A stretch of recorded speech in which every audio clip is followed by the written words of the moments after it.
Hey, happy Tuesday, everybody. Welcome to the On Texas Football Tuesday night live stream. Glad to be with you. CJ Vogel, Rod Babers, Aaron Hogan. It's brought to you by Texas Electricity Ratings here in the heat of Texas. We know there's a tropical storm making its way into Texas, so be advised of that in the next couple of days. But looking forward to talking some football tonight for about an hour and talking Longhorns. We've got the quarterback commitment for the 2026 class. I'm sure it's been talked about all day today on the On Texas Football channel. We'll get our thoughts and where it's at, what's to come for the Longhorns on the recruiting trail. Also, Rod Babers has found a really interesting conversation about the top returning corners in the SEC. And I'll start with this, Rod Babers, because Jerry Hamilton sent me a note from this morning's Coffee and Football show this morning that people were clamoring to hear your recollection of the 2001, I think it was 2001, Texas A&M game with fire alarms pulled and Major Applewhite food poisoning, and they needed an eyewitness thought about how that went on. Do you want to start the show with that and your memories of that game at College Station? I believe that's 90. Is it the 99 one? Is it maybe the 99? Maybe 99.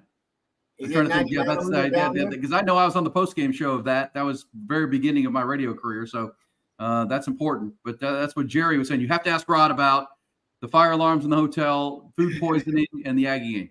So I was like, all right, I'll do that. I believe that's the game where Major ends up with the food poisoning. That's right. Chris Sims has to end up getting the start there. And I believe that's might be Sims' first start. Yeah, I mean, I think the lesson is, you might want to reevaluate where you stay if you're going to stay in Aggie land. And that's, I think that's perfectly rational. I mean, and I'm not saying the Aggies were involved, but there were definitely some duplicitous activity on part of some of the fans because they pulled the fire alarm in the hotel that night. And yeah, there were a few guys who got food poisoning. I didn't get food poisoning, but there were some guys that ended up getting food poisoning. And man, yeah, we lost that game too. I mean, that wasn't the reason we lost that game. I'm not saying that was an excuse, but yeah, man, that was wild. That was kind of my first introduction into how crazy the Texas A&M rivalry could be, and how wild it was. And after that, I didn't lose to the Aggies. After that, I mean, after that, we kind of understood the hostile environment. We had to go down there again a couple of years later, and then we took care of business and won that game. But yeah, man, we lost that game as a result. We just weren't ready for it, and I think that's a lesson to be learned for this group. Like, I don't know where they're staying. I think now they probably just fly in and fly out. Maybe they, I have no idea exactly how it works now. But like I said, we stayed overnight there, and that probably wasn't the wisest thing. And yeah, I think from then on, we understood at least the rules of engagement down there at Aggie Land. It's going to be a hostile environment. It's going to be crazy. They're wild. It's going to be, I always describe it's going to be kind of a religious experience for Aggies because they're trying to exercise some demons dealing with this Texas A&M rivalry. So it's going to be crazy. Hopefully they don't have anything as shady as we had to deal with food poisoning and people pulling fire alarms so they don't get sleep at night. But it's going to be, like I said, I guarantee you there's going to be some wild stories coming out of Aggie Land. What would be your plan for this year? If you're playing November 30th, Saturday night, would you go down day of? And stay and drive back, bus down and bus back, or would you try to stay in North Houston somewhere and come in? I would say just stay somewhere close. Woodlands and Conroe, maybe. I don't know. Yeah, and I don't know how the wraps. Yeah, I don't know how the private airport works around there and that kind of stuff. So I'm with you. I would try to just stay close and then fly on in. All right, bus in the day of, depending on when the game. Right, the game could be a primetime game, or it's going to be a later Probably game. Probably a night game, I guess. It's probably going to be a night game. So, I mean, you might have some time now. That'll throw you out of your routine, and maybe Sark is worried about that, but I wouldn't take a chance down there in Aggie Land. I wouldn't do it. I just know firsthand I wouldn't do it. History, listen, the best kind of indicator to predict future events is to study past history and past events. Sark should study that, and don't take any chances, man. Don't go down there. Don't stay in Aggie Land. Stay somewhere close. Friendlier confines. I wouldn't stay overnight there. I wouldn't do it. I gotta go look it up. I think Sark's been there as an Alabama coach, is he not?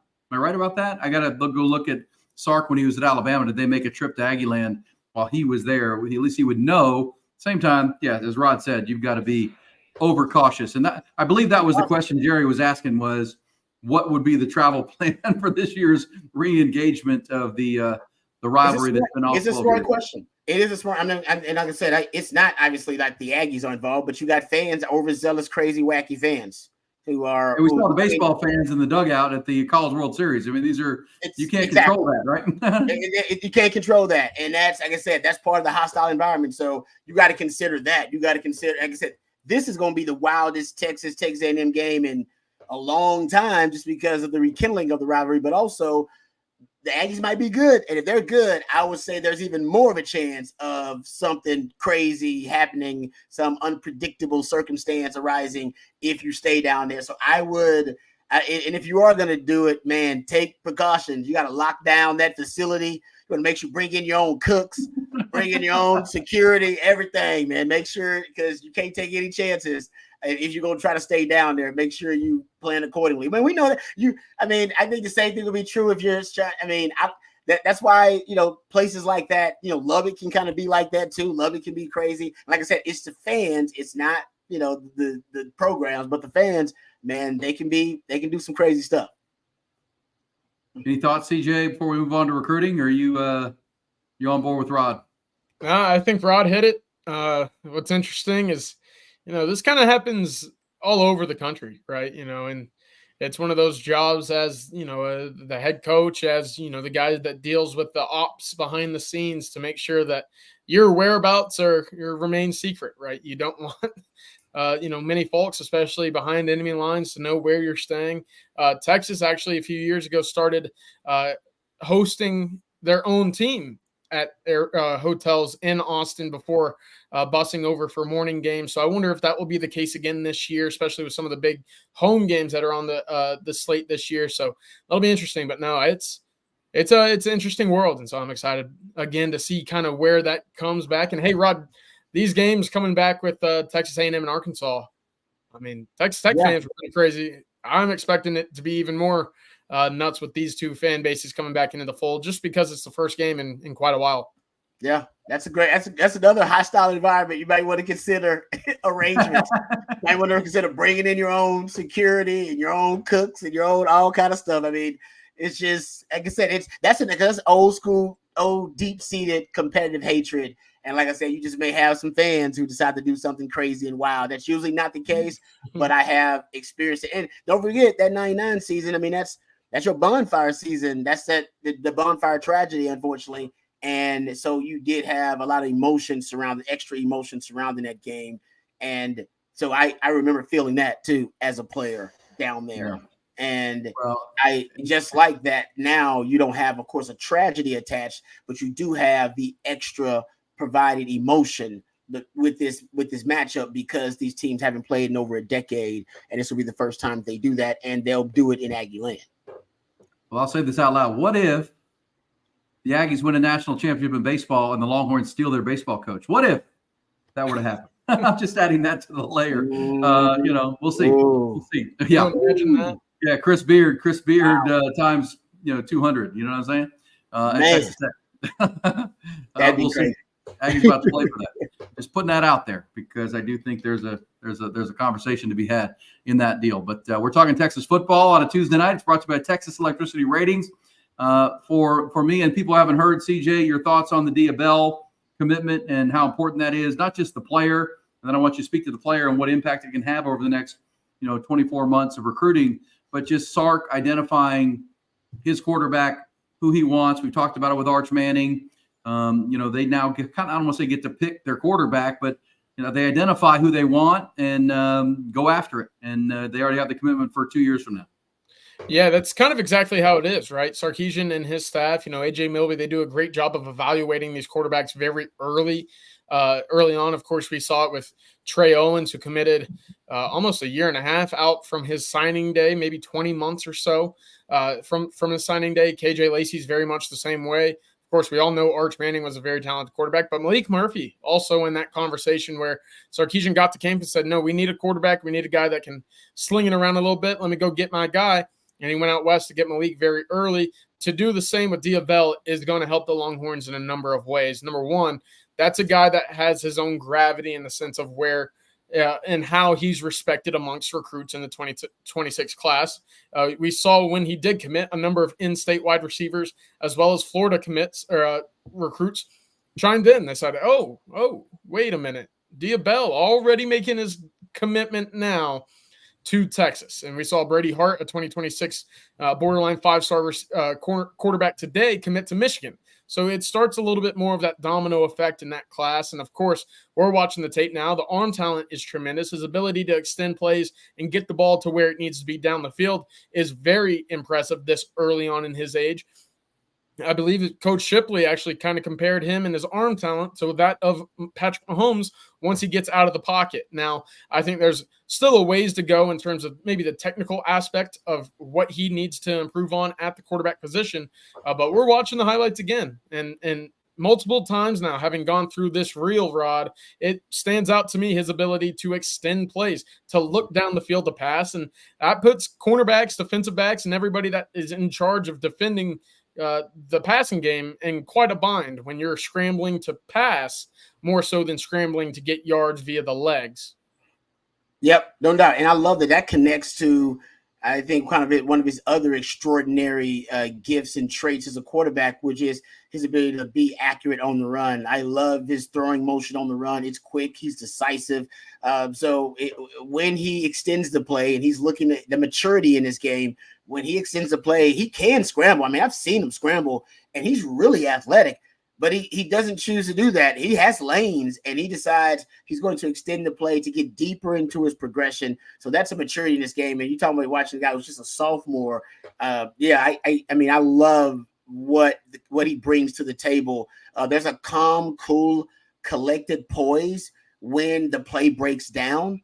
And his second reaction, even when guys are, improvising, there's a bit of chaos to it. And at times they can look very nervous, and they can look at times like they're a little bit chaotic and just trying to master the situation. He does not. I mean, he has a real poise to him as a player, even when the play breaks down and he has to improvise.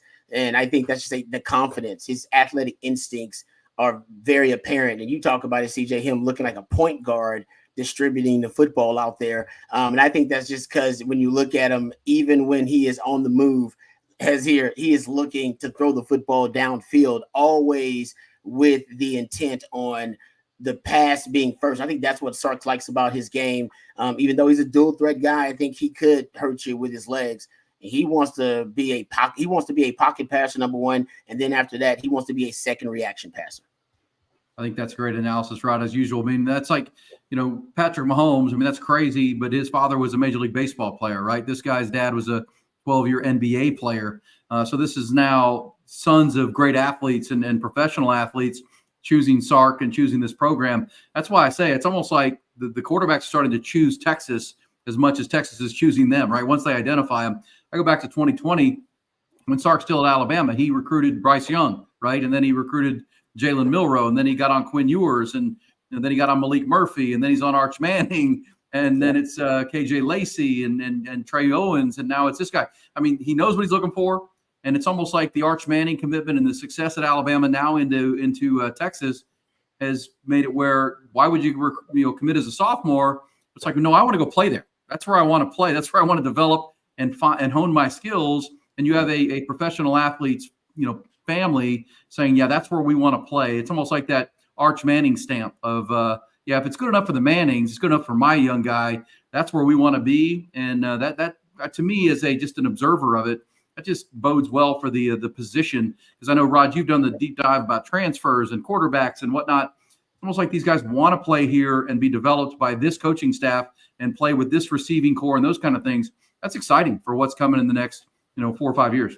Yeah, that's a great point, E, about the the celebrity endorsement, basically. Yeah, That Texas is starting to get, right? You get the ultimate celebrity endorsement, the greatest in the history of college football, when the Mannings decide, hey, first family of football, who knows more about quarterbacking and the industry of quarterbacking than the Manning family, and they decide, no, our next generation, we entrust it to Steve Sarkisian. By the way, that was before they had the season that they just had, right? So that's when I think everybody perked up when that happened. We all were like, oh, we were all confident starting like Sark, like I said, I was actually, converted into being a Sark fan. I wasn't initially necessarily on the Sark fan. I was converted. I'm a converted Sark fan. So I think, and there was a lot of folks that I think were converted, but I think to sell the Manning family on your vision and your ability to develop quarterbacks, even, just after an 8, win season,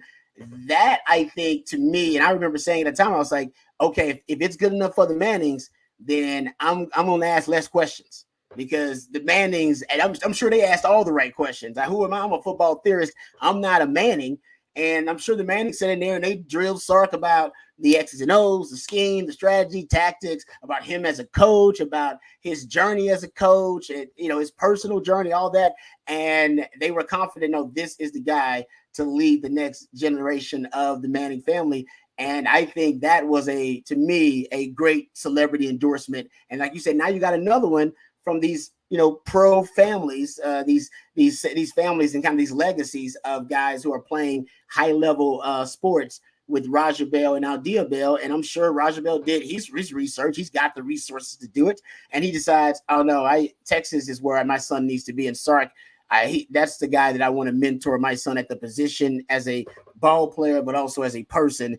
And then, you keep that going, with other guys in other positions. And it's fascinating. I'm with you. I like that term about, it's essentially an endorsement. And when you get the endorsement from families of professional athletes, I think it means even more, because they have the resource to do their research, and they got connections to ask about what happens behind the scenes. As we know, they're privy to information that we're not privy to, and they're still giving their stamp of approval. Yeah, the other thing I think that's helping here is we talk about 5-star quarterbacks helping out with the rest of the class. Well, when you start adding some 5-star wide receivers and really start stockpiling how talented that room is, what quarterback wouldn't want to go throw to a Jonte Cook or Ryan Wingo, potentially Jamie French and or DeCorian Moore and or Khalid Clockett, right? That helps down the road to have those big-time playmakers on the outside. It's a two-way street on that side. So, again, having the quarterback in the fold early for 2026, it's going to help that class 100%, as well as potentially helping some guys in the 2025 class and even further on beyond that as well. Yeah, I don't know. Jerry's talked about the impact in Florida, right? To get a kid that's playing in, the state of Florida, down in Broward County. Now for the next 2 years, as he plays junior and senior year, Sark and his staff are really spreading the Texas message, right? You got Johnny Nansen and his crew on the West Coast. You've got Tashard Choice now, and this commitment in Florida. As you move into the SEC, KJ Lacey is from Alabama. I mean, and you know how the Pied Piper effect works, CJ, where, gosh, I mean, he's the number 1 or number 2 quarterback in the country. And as he plays his junior and senior year, there's an effect that, oh my gosh, he's going to Texas. That just expands your recruiting net and your opportunity to chase other and different players. Yeah, it absolutely does, especially when it's the quarterback, right? You know, and Texas did a great job in California with Brandon Baker and some of these other kids that they were able to attract late. They don't grab an Aaron Butler in the 2024 class late in that cycle if it's not for the efforts that they've put on earlier in that state, earlier in the cycle. But to have guys from modern day, to have guys from San Diego and down the coast into the LA areas already on campus saying, yeah, you know what, this is probably a good spot for you if you're looking to leave the state. That helps in the sense of KJ Lacey out at Alabama, in the sense of Dia Bell out of Florida. These guys all attract, the big time camp kids, whether it be camping in Miami or camping in Atlanta. These are 2 hubs. Rod goes over it all the time. So where the meccas are for talent, NFL talent development, and where they kind of spur up from. I mean, those are 2 of them right there, Miami and Florida. So you're going to have guys with connections to all of them. And you'll certainly have, kind of an inroads as Texas continues to recruit the Deep South more and more. under Steve Sarkisian and this current staff. Rod, have a look at this. Here's Raja Bell. He had a tweet today from his son's commitment. As a family, we're so grateful for this incredible opportunity with Texas football. We also met some amazing people from other schools on this journey. You all were kind and generous and made us all feel welcome. Our family thanks all of you for your belief in our son, Dia. And that's so cool. By the way, Raja Bell's middle name is Dia. So Raja Dia Bell. So that's where the name comes from.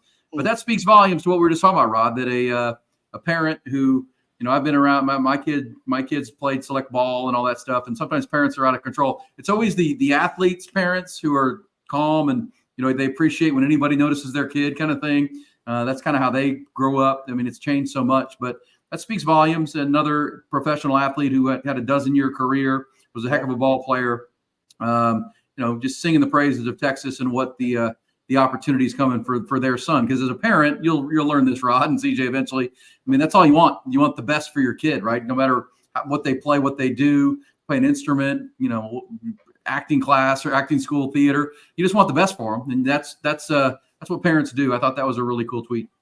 Yeah, no, it's and like I say, it's once again literally the endorsement right there of him saying, "Hey, no, man, there are a lot of schools that were really great, but there's something spacey special about Texas."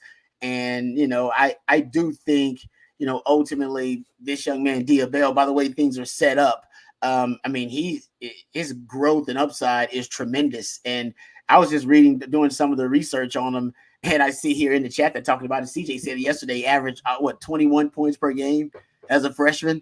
Played soccer, played tennis, played baseball. Athlete. He just played a lot. I mean, he just played a ton of other sports, and it does actually translate to his athletic intelligence. And I remember Sark actually saying he likes the multi-sport athletes. Yeah. And he likes them not only because it improves your athletic intelligence to play other sports. All right, don't be so specialized early on. Just play other sports, find out what you enjoy, find out what you have passion in, but also because it shows how much of a competitor they are. When he's trying to measure competitiveness and who's a true competitor, it helps to know. Listen, you ain't gonna be the best at. Sometimes you are. Sometimes it does happen where you're the best athlete in all those sports. Right? Bo Jackson, Bo Jackson, and Deion Sanders. Yeah, exactly. It's like, that guy, of course. But most of the time, you're gonna be the best football player, but you're not gonna be. You're probably the best. You're probably sixth man on the basketball team. You probably can play, outfield or something on the baseball team. Maybe you can contribute a little bit in soccer. But what Coach Sark wants to watch is, hey, those guys, they don't have an ego really. They have less of an ego, probably a little bit, but you got less of an ego if they're willing to go from being the best at one sport to then just being a contributor in another sport. Then it shows that they also are a team or they just want to win. Like, I just want to win. Hey, I'll go on the track team. I'm not the fastest guy on the track team, but hey, I'll help our team win, and I'll go run the 200 and I'll go run the 4x4 just because it helps me as an athlete to get better. But also, hey, I just enjoy being a part of a team and team-oriented, competitions. And I think he talked about how that's one thing he doesn't like somebody that's, hey, I'm great at football. I'm only competing at the things I'm great at. It's like, no, you got to compete at everything because you ain't going to be great when you first get here. You just got to be somebody who's willing to grind it out and compete every damn day, even if you're not the best, with that tenacious competitive sickness, obsessed with it, that you're going to get better every day, obsessed with the process of getting better every day, and no matter what you're doing. And Sark talks about competitors in the classroom, competitors in life, and want to be competitors. So he's looking for that competitive gene, rather than somebody who's just, I'm an elite athlete and this is what I do. And I just only want to compete at things I'm great at because that's where I'm praised and that's where I'm comfortable. He wants guys to compete even when they're uncomfortable. And that's the fourth quarter, baby. That's it. Yeah. Learn to play in the fourth quarter, learn to play when you're tired, and play sports you're not great at, but still be a teammate and a leader and all those things. CJ, your thoughts on that? Anything to Raja? Because the other thing we can't play it on the air. I wanted to have Matthew play it, but Joel Klatt he's got it. All of our On Texas Football audience will probably see it at some point. Maybe you've already seen it at the YouTube. The big noon kickoff interview with Sark, previewing the Michigan game in the season with Joel Klatt. And then he talks about, not leading with NIL, and they had this debate about it. And, there was a lot of folks on my radio show, and we see them across the country they think about the Lamborghinis and all the conversation about the Lambos that are out front, and then Sark talking about it's disingenuous to say don't lead with NIL. But I do think this is what we're talking about when you defend the program and say, look, they're not leading with NIL. NIL will be there. There's going to be opportunities. There's no doubt about it. But it's not disingenuous of Sark to say, we don't lead with NIL. We could probably talk about Jimbo Fisher in that regard at A&M, where maybe leading with the money and leading with the opportunity. But, Sark and his staff have built a program to where you still lead with what is important: competition, playing for championships, development, NFL, a great school, a great city. And the obvious, prop of the Lamborghinis and the sports cars is those opportunities are going to be there if you show up and perform. What are your thoughts on those who are claiming that whole Lambo thing, and then Sark saying to Joel Klatt that we don't lead with NIL, is disingenuous? Yeah, I think at this point and where the program is at, I think Sarkisian's right. You don't need to lead with NIL. You just put 11 guys into the NFL draft this past year. You brought back some hardware from the Big 12 championship. You made it to the college football playoff, and you have this thing going in the direction that you want it to go, entering the best conference in all of college football. Now, if you were to ask me this question 2 or 3 years ago when Sarkisian first took over the job, and maybe you didn't look around the locker room and see as many 4- and 5-star guys in the locker room, and you're coming off of a year that's very frustrating, you're below 500, and you're looking to get back to a bowl game, maybe that conversation starts a little bit differently. But I do believe Sarkisian right now, and what he was saying to Joel Klatt is, listen, the city of Austin has as many opportunities as any university in the Power 4 that you'll find in college football today. Kevin Wynn, the 4-star defensive lineman out of Georgia, was just on campus for an official visit. He wants to study culinary. He wants to be a chef. He loves cooking. He likes being in the kitchen. Texas doesn't offer the culinary aspect that he's looking for. What did they do? Brought him out to several, 4- or 5-star restaurants within the city to talk to chefs, to network, to get that opportunity to say, hey, I understand that at the University of Texas, you probably can't graduate with a culinary degree, but at the same time, you can meet people. You can use this University of Texas football connection to come out of it ahead of where you would have been at other programs, even with that degree that you're searching for. So that's where I think Texas has an advantage. Yes, I think Texas offers a great education. I mean, I got the diploma in my wall. I would be remiss to say it was a bad one, right? But at the same time, it's a great city. There's so many opportunities. You don't have the Lamborghini opportunities. You don't have the C4 influences. You don't have Raising Cane's beating down your doors at many other universities. And that's all because of what's going on in the heart of Texas at one of the largest universities, one of the largest metropolitan cities, where you're the only real, attraction sport-wise is the University of Texas. You have that big opportunity to have so many different avenues to pursue that just aren't available elsewhere. And not to mention, Texas is now developing on the field in which they weren't doing over the last 10 years. So right now, and we've talked about it at length beforehand, but when Texas is winning on the field, it's so difficult to negatively recruit them, aside from saying, if you go to Texas, you might not play. And I think right now, that's kind of what you're seeing other schools kind of approach rivaling Texas for a number of recruits, because when they do win, that thing is just rolling. Everything kind of comes together, and it's a very difficult place to recruit against. Yeah. Roger, thoughts? I mean, you were a recruit at one point, and you've told me many times that your goal was to play for championships, play with great players, go to the NFL and get an education, right? That's what your mom wanted for you, and then you wanted it too. But that doesn't change. And now there's NIL, and you've talked about the golden era for student athletes is here now. How will it change in coming years? But take advantage of it. But I do agree with CJ on that, and I disagree with those who say it's disingenuous, because I don't think they lead with NIL. I think anybody that pays attention to it can say, they make a lot of money other places too. They're all offering you money. Where is the experience the best, and where can I go be developed? All those things. I mean, what's your thought on the disingenuous part from a lot of SEC fans? I think a lot of it is jealousy, and I don't want to say that arrogantly, but it is getting really tough to negatively recruit against Texas. I've been talking about this for a few months now. It's just the old narrative and the old talking points just don't work anymore. It used to be Texas doesn't develop talent. Now they had 11 guys drafted. They're going to have a very similar year in the draft, next draft. They don't play for championships, just won a Big 12 title. This year they're expected to compete for an SEC title. That they don't develop talent really well. We're seeing them develop talent at a really high level. The culture there isn't great. There have been questions about the culture before in recent years. Well, Sark has really remedied any issues of toxicity with the Texas culture. We don't have that anymore. Your culture is actually helping you win games. So, they've never been able to hate on the city of Austin. Even Mac Brown told me back in the day, he's like, I just got to get him to Austin.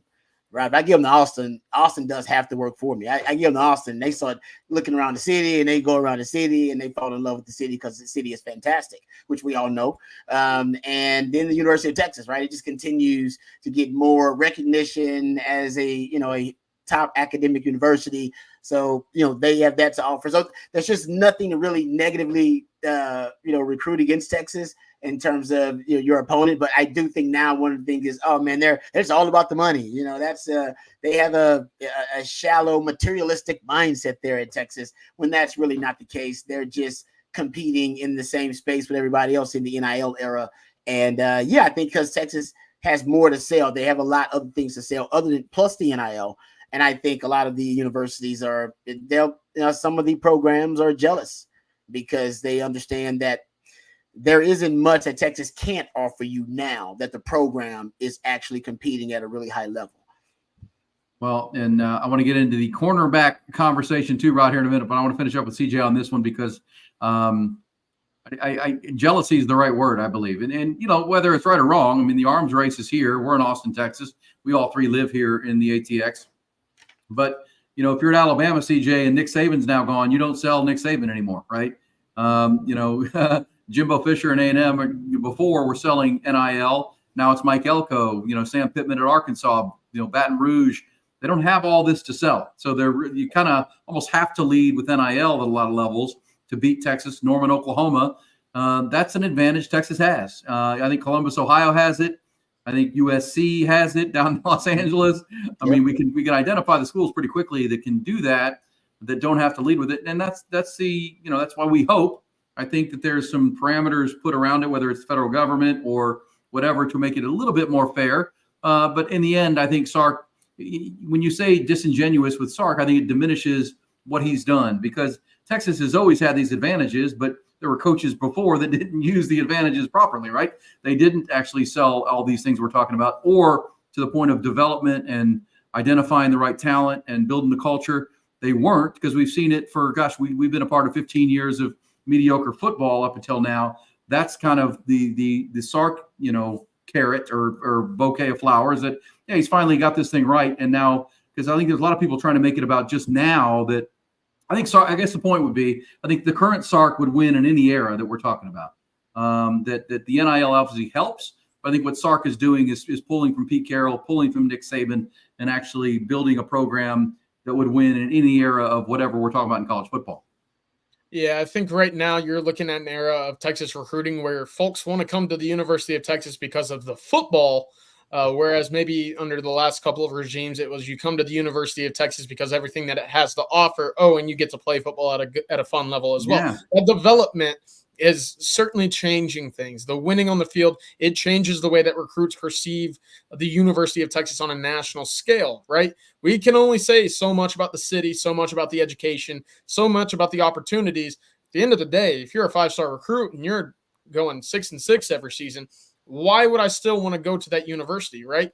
It makes sense to sit back and say, yeah, I think those coaches were hamstrung by themselves because they just couldn't get the personnel right. They couldn't figure out the way to coach on Saturdays to win the important football games when they needed to. And right now, I think Sarkisian's got that going for himself, and it's paying off with these recruits who are certainly looking back saying, yeah, who were the top 5 schools last year? Let's see, Michigan won it all. They beat Washington. Oh, Texas was right there, right down the road in terms of, potentially playing for a national championship. That's exactly the position a number of these kids want to be in. And if you look back to Nick Saban, a lot of those kids who committed under the last couple of years went to Alabama under, quote unquote, an NIL discount because they knew Nick Saban would, one, allow them to play for a national championship, or two, develop them to get to that real money in the NFL. And that's exactly what we saw. And there's exactly the reason why a couple starters for Alabama actually threatened to sit out of the Rose Bowl game against Michigan because of NIL shortages. So that's where that's coming in. And of course, Texas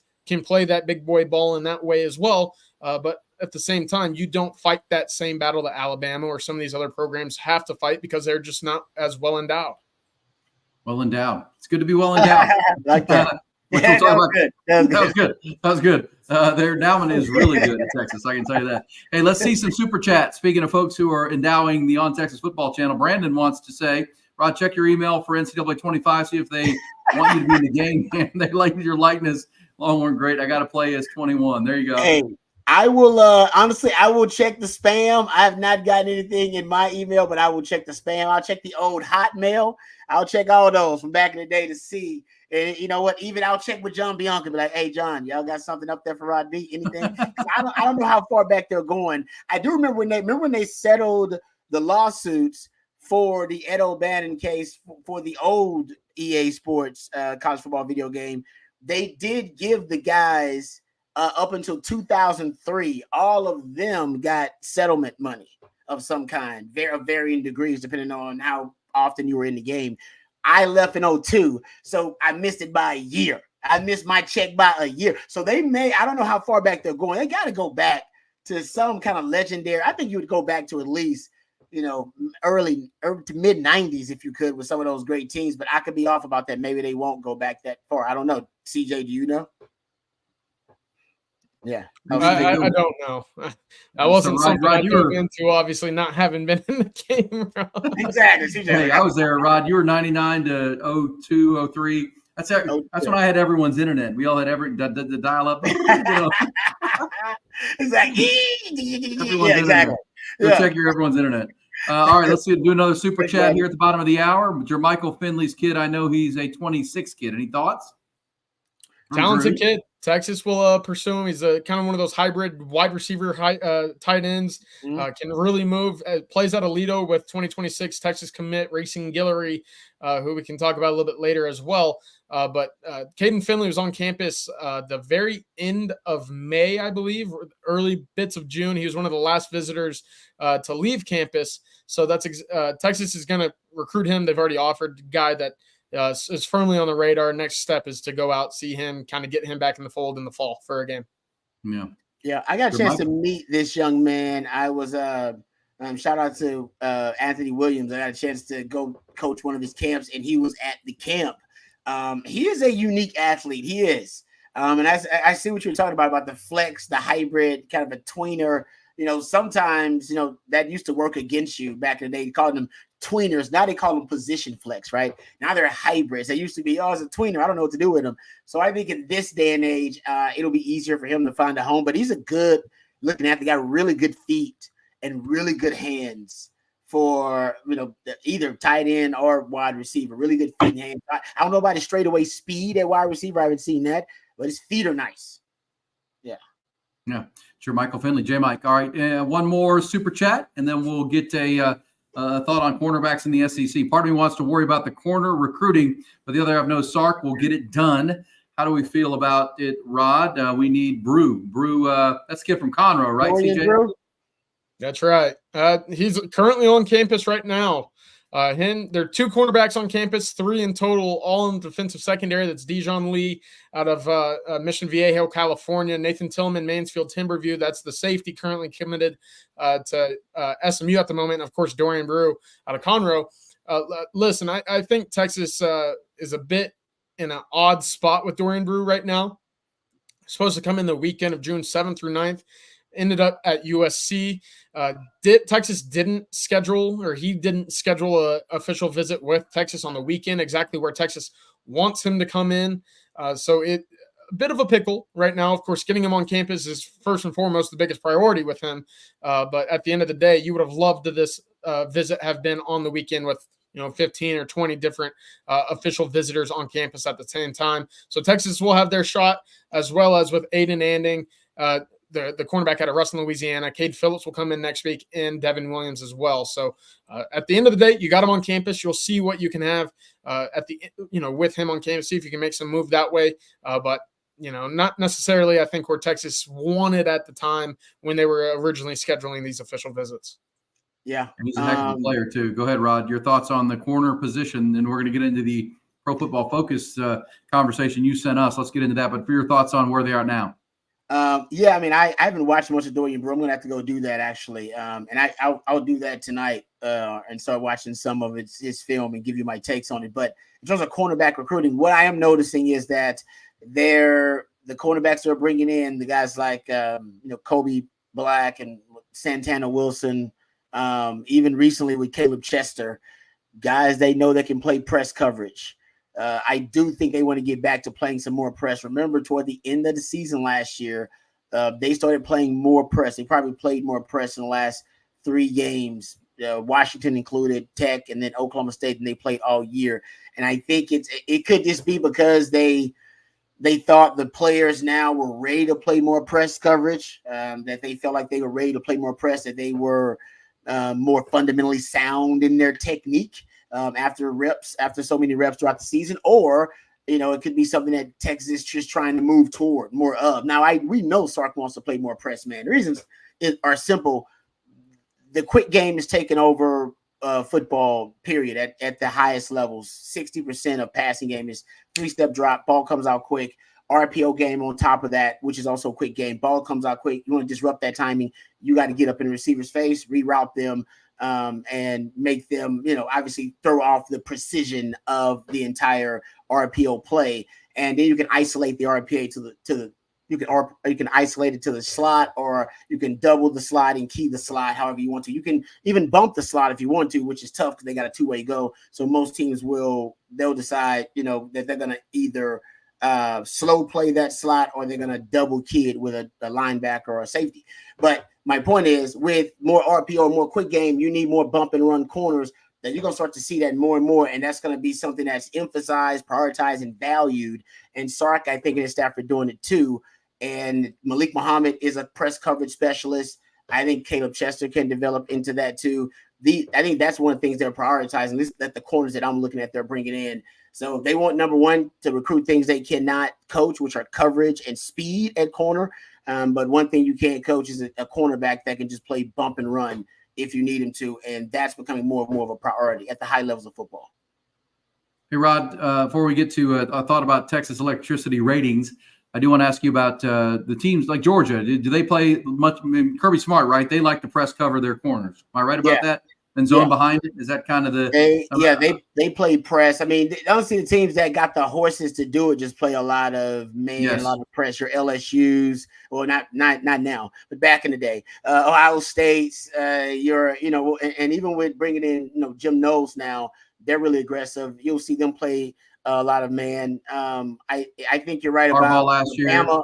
Yeah, Bama will play man and will play press. But I think teams have been too reluctant because the wide receiver position is so skilled now. It's just scary athletes at wide receiver now. So those are matchup advantage. Passing game is so sophisticated now in terms of the timing and the precision. And also quarterbacks are more seasoned than ever. So I think they're more accurate than they ever been, especially in the quick game. So I think coaches are just reluctant to play press, but they're going to have no choice, or you just get eaten alive by the quick game, and you can't allow that to happen. It's just too easy to get quarterbacks in a rhythm and a groove. So you'll see it situationally, but I think ultimately Texas, it may determine that cornerback competition between Javion Cole and between right now his name's Gavin Holmes.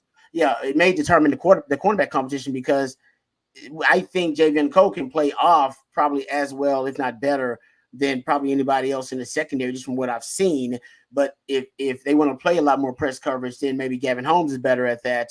And we'll see. I don't know if Javion Cole is, because I haven't seen enough of sample size with him playing press. But I know they want to do it more based on what they did last year, based on football theory about where the game is going. And I think Sarkis is a smart, student of the game, and he's watching the NFL and he's watching, college football, and he knows his own offense and what would disrupt his RPO-based passing game would be if some team can actually play bump and run. Michigan will probably play some of that. Wink Martindale now as the defensive coordinator Wink Martindale likes to blitz, like to bring a lot of exotic pressure packages. They got the best cornerback in college football, and you'll see them play some press because they have the ability to do it. Yep. It's well said as usual. Rod Babers, CJ Vogel. Let me tell you about Texas electricity ratings. Actually, CJ, are you correct? It's great to be well endowed. Yeah, so I thought that meant something else, and then I Googled it once the chat started lighting up, and hard to disagree with the original statement, but it's really a different explanation than I thought it was going to be. I love it. The On Texas call Jerry football now. We'll get channel. Hey, listen. on the phone. The On Texas Football channel is well endowed, I promise you. Listen, On Texas Football, for those of y'all still living in the deregulated areas of the great state, that would be Texas, like Dallas and Houston and others, you understand deregulated electricity market can be confusing. Texas Electricity Ratings is a shopping website that you compare prices. It's like you're trying to fly somewhere. You want to know where the best value is, what the best times are. That's all you're looking for, and that's what Texas Electricity Ratings are all about. They want you to find one that fits your needs and not be too confusing. Also filters out the gimmickly plans on websites like Power to Choose that will trick you into expensive bills that you don't want to be a part of. So if you're in the market for new electricity in a deregulated area, shop TexasElectricityRatings.com/OTF. That's TexasElectricityRatings.com/OTF for all of your electricity needs, and hook them. We appreciate them every Tuesday night, and those are the appliances you need, the important things you need, like the On Texas Football channel and your electricity. These important things. That's right. Hey, I'm back home.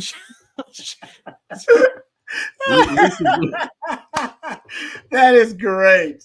That's good. Well, you know what? Hey, at least mom knows that your mom's not in the gutter. You're not worried about that kind of stuff. Yeah. Hey, I still think it actually fits. I think it's perfect. It's a perfect pun. I was thinking endowment with money, Yeah, I loved it. I thought it was money. I was like, that's great. That is. Rod, not to insult CJ's mom or take it too far, but if you are too well endowed, it doesn't fit. Actually, that's kind of the problem. See, Mom, get off the stream, Mom. All right, let's get to Rod's PFF cornerback ratings. This is an interesting conversation here because we're just talking about cornerbacks. The Longhorns recruited in a corner, and let's fire this up there, Matthew, to change the subject real fast and get us on to a better conversation. Do we have Rod's? What you found today, Rod? The graphics. Here we go. Highest returning SEC cornerbacks. And look who's at the top right there. Look at that, Rod. 86.2, Javion Cole, Texas. Vanderbilt's corner. Then you have Maxwell Harrison at Kentucky. Marvin Jones, Gavin Holmes, Malik Muhammad. Yeah. What do you take from that? 3 of the top 5 are from Texas, returning SEC cornerbacks. That's a PFF grade. Yeah, okay. First of all, I know PFF, and I love PFF actually, but I do think you need to take it with a grain of salt and understand that their algorithm, their formula, it is based on the competition that Javion Cole played up against, right? Relative to the competition level. So they're not saying necessarily that he's the best cornerback returning in the SEC. They're just saying in terms of the grade, he graded out in terms of their play-by-play grades they're giving players, that last year he graded out as an 86.2, and that grade would be the highest grade for any returning cornerback. So that, just so you know, you're like, so he's the best cornerback. They're not saying he's going to be the best cornerback. They're just saying that's how consistent his play is. Now, when he goes up to a level of competition, which he has done great, he's every level of competition that he's advanced to, he's advanced his play and he's progressed and developed into a better player. So I think there will be some things inherently that will translate automatically for him to, this is the highest level in the SEC. He is a ball hawk. He gets his hands on the football. I think he plays really good off coverage because his eyes are really disciplined, and you can tell he's disciplined in getting to his keys, reading his keys in off coverage, whether it be the number 2 receiver, getting back to number 1, or be reading the 3-step with the quarterback, then getting to number 2 immediately. That's why he ends up in the right place, because his eyes are in the right place. Coach Aquino would always say, your feet go where your eyes go. If your eyes are in the right place, your feet be in the right place. The reason your feet in the wrong place because your damn eyes are in the wrong place. Your eyes all over the place, in the backfield, and you're not reading the right keys. his eyes are really disciplined, and that is not a small thing for a cornerback.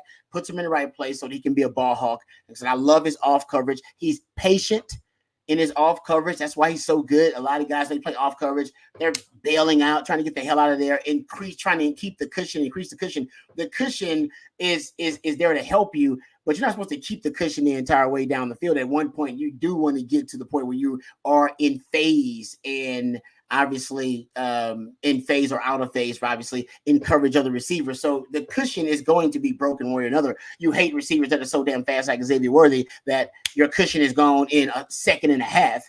All right, but he's patient getting out of his back pedal, so he's closer to a lot of the quick game throws. That's why we just talked about guys want to play more bump and run coverage to be close to the quick game. He reads the 3-step, so the slants, the quick outs, the hitches, the curls, when the ball is out, he is there to be really tight and sticky coverage on those plays. And he's really good at cutting guys off on deeper throws. So I see why he's so consistent. I think he, among Texas, I think it's possible, and I've said this before, that he could win that job. I know what Gavin Holmes brings to the table. Gavin Holmes is a good player. You see it right there. But if he translates his off-coverage skills and can prove to be a good bump and run corner with the playmaking, ball hawking ability, there's a chance he earns more snaps at that cornerback position than Gavin Holmes. Just saying it's a possibility. Right now, I think Gavin Holmes has the advantage in that competition just because he has familiarity with the scheme and he knows, the keys and he knows the personnel. But if Javion Cole can, acclimate quickly, I wouldn't doubt that he's splitting them reps early on in the season and then maybe taking more of them by midseason. It's a great grade. And CJ, you've talked about and documented, and we talked about it last Tuesday, and I saw your tweets and conversation about the lack of experienced quarterbacks the Longhorns are going to face this year, right? I mean, it's a huge advantage, right? Carson Beck obviously is the best quarterback they'll face, but beyond that, the schedule stacks up to where they're not going to see a Dylan Gabriel or a Michael Penix this year, at least until they get to the SEC title game or beyond, right? They're seeing a lot of new break-in quarterbacks that's a big advantage because they have seasoned players in the back end and a third, fourth year defensive staff that should be able to attack that. Yeah, I was talking to a friend in the industry up in the DFW area earlier today who covers Texas very closely and was talking about the cornerbacks. And I think he actually sent me this same list. He said, you buying this? And I said, you know what, maybe not yet. And I do like PFF. I think they do a great job. I think, for the most part, they have some tremendous stats that you don't see anywhere else. For the grading, that can be up for, debate for whoever's looking into it. I'm actually more surprised Vanderbilt has 2 of the top 4 than Texas and 3 of the top 6. But more so to the point, he brought up an interesting point. And Rod, what do you think about Texas playing a little bit more zone coverage in 2024? With the result of these inexperienced, kind of young, kind of happy-go-lucky quarterbacks that Texas is set to face, you look at it, Alex Orji, again, I need to see him consistently throw the football before I have any sort of judgment on the quarterback that he is. Jackson Arnold, we know what kind of quarterback he can be at times when pressure's in his face and he's still not getting to his first and second reads. We saw that in the bowl game, 100%. You go down the list even further. Blake Shapen's been thrown to throw interceptions. Taylon Green's talented. A lot of interceptions at Boise State. Brock Vandegrift, 0 career starts. So there's a number of guys right now that you could look at and say, yeah, these guys are prone to throwing interceptions. If you disguise coverage, you play that cover 4 look, you play man coverage, you give that look pre-snap, and you split off to maybe a cover 3 look or whatever it might be, however PK draws it up, what Johnny Nansen adds to that room as well. I'm thinking you see more zone coverage because it will allow your guys to read the eyes of the quarterback and jump into passing lanes a little bit more so than finding where the man is, finding through the hands, playing with your back turned to the quarterback where you don't see an errant pass where the ball coming in its entirety. So I thought that was really interesting. I wanted to get your thoughts on it because it made sense to me, especially with Javion Cole, who I think we've talked about it. He plays great off-ball zone coverage. Manny Muhammad, great vision, ball hawk, can play great man coverage as well. But at the same time, that guy, he reads the eyes of a quarterback very well. We saw that in high school at South Oak Cliff. He gets his eyes in the passing lanes and he jumps routes. That's what he does. So I'm thinking with the strengths of these cornerbacks and obviously how this schedule kind of shapes up with the quarterbacks, it would make a lot of sense to at least toss in more zone coverage than what we've become accustomed to under PK and this staff. It does make sense, and even with Johnny Nansen coming in, I've talked about the Johnny Nansen impact. Nobody in the Power 5 arguably played more cover 3 than Arizona. I mean, they were top 3 cover 3 rate in the Power 5. They played cover 3 more than 55% of the time. So Texas was one of the top 5 teams in terms of their rate of playing match quarters. So they played a lot of match quarters. So both of those, that's kind of what they majored in. And now that Johnny Nansen's coming over, I have kind of, after watching the spring game, I said, man, I think they might be playing a little bit more cover 3 from the Johnny Nansen influence. So that could come from something that you're talking about too. Yes, they still major in their match quarters, and then bring in Johnny Nansen, start playing some more, cover 3 as well. And I could see that. And like I said, I've theorized also based on last year, they could play more bump and run coverage, and both things could be true because they just don't play a lot of bump and run outside that boundary corner over there. So both things could end up being true, that they can play a little bit more actual bump and run, but then bring in more zone coverage with that Johnny Nansen influence. So it would make sense. And then maybe they decide, hey, we just don't trust our corners all playing that. We let Malik Muhammad, he's the press coverage specialist, let him do that. And then we can continue on the field side to play off coverage and to play split field coverage at times. And that's how sometimes your cover 3, based on the formation, it turns into cover 1 automatically, right? If you face a 3-by-1, say you got trips to the field side, very, very rarely do you get formation in the boundary. Formation is boundaries when you get trips, you get your numbers in the boundary on the short side. Now, last year, Texas actually faced it a lot because that was how you would get Texas safeties isolated in coverage. Formation of boundary, they put that safety over there, and you're like, all right, they got the safety covering a number 2 receiver. Money. Let's go at Keaton Crawford. Let's go at Jerrin Thompson, that kind of thing. So you don't get that as much, but it is a nice change up. But usually you'll get your numbers to the field, trying to take advantage of the field, whether that's compressed condensed sets or whether they're actually in spread formation. And with that being the case, you can isolate that backside cornerback on that boundary side and essentially say, man, you're in man coverage. That's what happened to us a lot of times. We were playing like, man, yeah, we're in cover 4, but you got a single receiver over there with no number 2. You're in man coverage. Or you got a single receiver over there with a tight end. Sark motions him away. Oh, basically, I'm in man-to-man coverage. You can come down and bump that guy, even though there's zone pretty much on the field side. So you can see some of that too, kind of a combination of what you're talking about, where, hey, we're playing more zone coverage, but we're going to let Manny do what Manny does really well, which is press coverage. Yeah, and possibly, as you've talked about, rather better coverage at safety and the Makubas and the Derek Williams, and confuse some young quarterbacks too with some different looks. And obviously that's going to be the conversation. Hey, as we wrap things up here, almost an hour into this, CJ, what's to come? Big weekends coming, right? I mean, we just had Decorian Moore and obviously Diabell with his decision and more coming. I know Jerry's talked about silent commitments that are kind of out there that'll come in later. What's to come for the Longhorns the next couple of weeks? The Longhorns can keep their fans can keep their eyes on. Yeah, you can expect a number of commitments. Right now, Texas has a handful in the fold right now, just waiting to go public. And again, I understand the argument about silent commitments, whatever. Listen, let these kids have their moment. Let them understand when they want to, kind of go public with it, whether it be a ceremony at school, at home, whatever it is. All these dates kind of have special meanings. So let them do that. There are several committed to Texas based off of last week's official visits. This week's will certainly garner a few more as well. There are 3 guys on campus right now. I actually just threw up a tweet earlier about Dorian Brew at DKR currently as the sun sets, looking out over the stadium. Pretty sweet photo, actually. But 3 guys on campus right now. That's Nathan Tillman, that's Dijon Lee, and that's Dorian Brew, 3 defensive backs. Number of big-time guys coming in this weekend as well, headlined by Michael Fasusi, Jamie French, Khalid Clockett. There's that photo by Dorian Brew. Thank you, Matthew. Absolutely getting an idea, and maybe it is better for 3 of these guys to get that extra time with the coaching staff compared to what it might have been with 15 or 20 guys on campus last week or this week. So we'll see with the remarks coming out of it. But at the end of the day, Texas sits at 11 commitments. The most recent one was Caleb Chester, June 11th. I bet that number is sitting right around 17, 18, maybe 19 by the middle of July. Okay.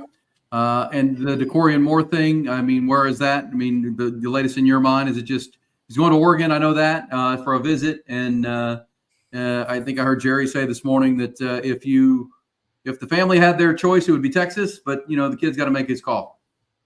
Yeah, no, I think Texas, again, sits in a really, really solid spot right now. Oregon's going to have to hit that one completely out of the park for that to become a discussion right now. Again, when you have, what was it, Rod, 12 guys, 12 family members come down for that trip, that speaks a little bit more to me. Sarkisian, rolled out the red carpet. He was sitting right next to him for most of that afternoon, most of that trip. So it makes sense to me for Texas to be out front. I think that's the spot that the kid wants to end up at. A number of connections to the school, great quarterbacks down the road for him to receive passes from. At the end of the day, I think it's just going through the visits, kind of evaluating all of his options, and then taking a step back to say, now's the time for me to shut things down and join a class. Okay. Last thing, guys, I'm flying out to Las Vegas tomorrow afternoon. Good luck. I'm going to be there for 2 days, 2.5, 3 days.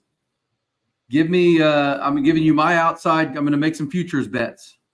Texas -5 at Michigan. Thoughts?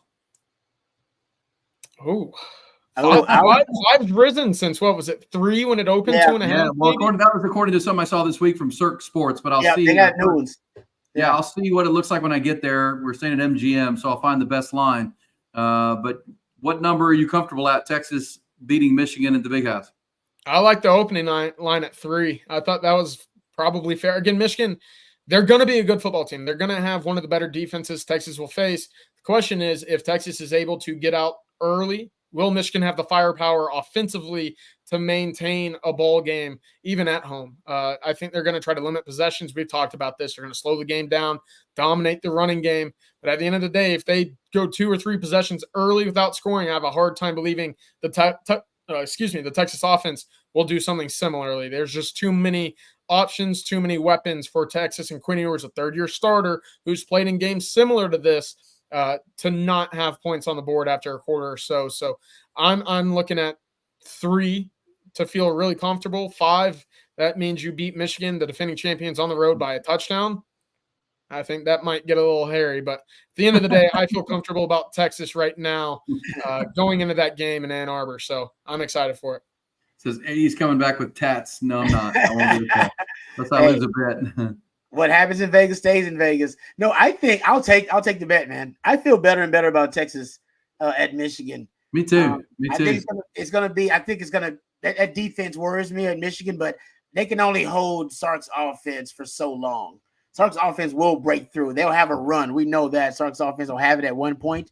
And CJ's right. If they get that run early in a game, I don't even know if Michigan offense is set up to score, to have to come back and score in that way. If you can get them and make them and minimize the importance of the running game and force them to have to not abandon it, but force them to be in predictable passing situations, I feel like that's the way to go. And the way to go is for Sark to get up early. I think he knows that.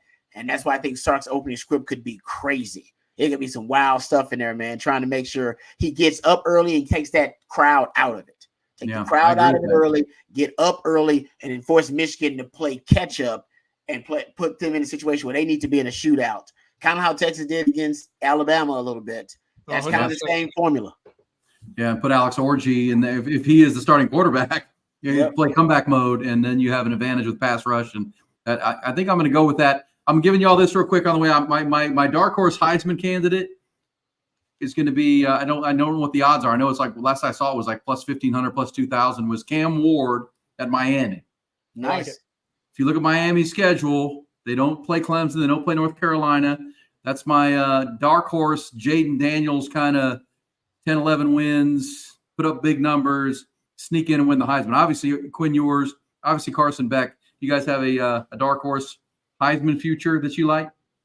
I've got one. I've been on it since I think he broke out last year against Texas Tech. But Avery Johnson, the quarterback at Kansas State, I think he's a dual threat that you'll see nice. in all of college football. This was Mr. Kansas Gatorade Player of the Year his senior year. This is an electric athlete. If you haven't seen him yet, Go watch what he did to Texas Tech a year ago.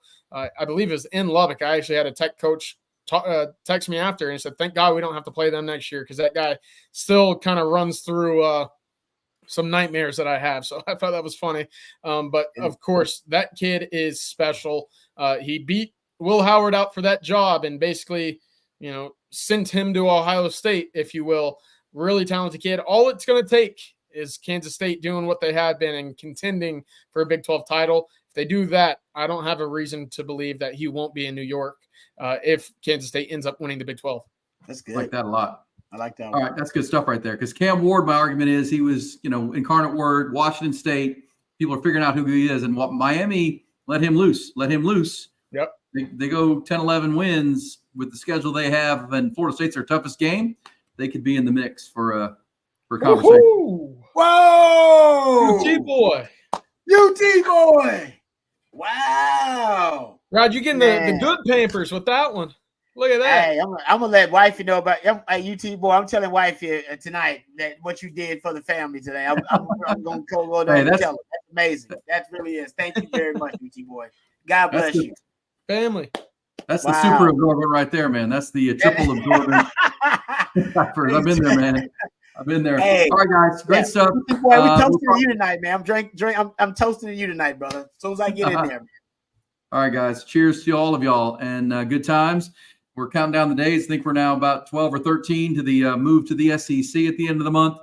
Counting down the days to the SEC Media Days. And then, the start of the season can't get here fast enough. August 31st for the Longhorns. Appreciate you, T-Boy. Appreciate all the super chats and the conversation. It never ends here on the On Texas Football channel.